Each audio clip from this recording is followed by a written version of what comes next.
இன்றைக்கி பிரேக்ஃபாஸ்ட்டுக்கு சுக்கு காஃபி எடுத்தாச்சு. இந்த சுக்கு காஃபியில் பட்டை ஏலக்காய் எல்லாம் சேர்த்து போட்டுருக்கு. ஒரு டம்ளர் குடிக்கும் போதே நல்லா ரிஃப்ரெஷிங்காக இருக்கும். சேம் டைம் வெயிட் லாஸும் ஆகும். இதோட பிரேக்ஃபாஸ்ட்டுக்கு ஒரு கப் அளவுக்கு வாட்டர் மெலன் எடுத்திருக்கேன். சம்மர் டைமில் ஏதோ வாட்டர் கண்டென்ட் நிறைய இருக்கிற மாதிரி ஏதோ ஒரு ஃப்ரூட்ஸ் அண்ட் வெஜிடபிள்ஸ் எடுத்துக்கலாம். நான் இன்றைக்கி வாட்டர் மெலன் ஒரு கப் அளவுக்கு எடுத்திருக்கேன். இதோட ஏதோ ஸ்ப்ரவுட்ஸ் எடுத்துக்கிட்டிங்கன்னா நல்லாயிருக்கும். இன்றைக்கி முளை கட்டின வெந்தயம் எடுத்துருக்கு.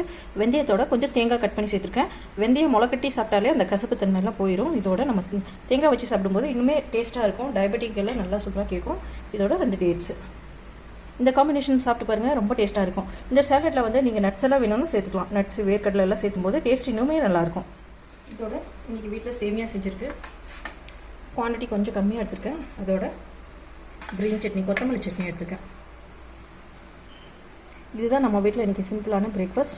ஆனால் ரொம்ப டேஸ்ட்டாகவும் ஹெல்த்தியாகவும் சேம் டைம் ஃபில்லிங்காகவும் இருக்கும். நீங்களும் ட்ரை பண்ணி பாருங்கள். தேங்க்யூ ஃபார் வாட்சிங். Thank you friends.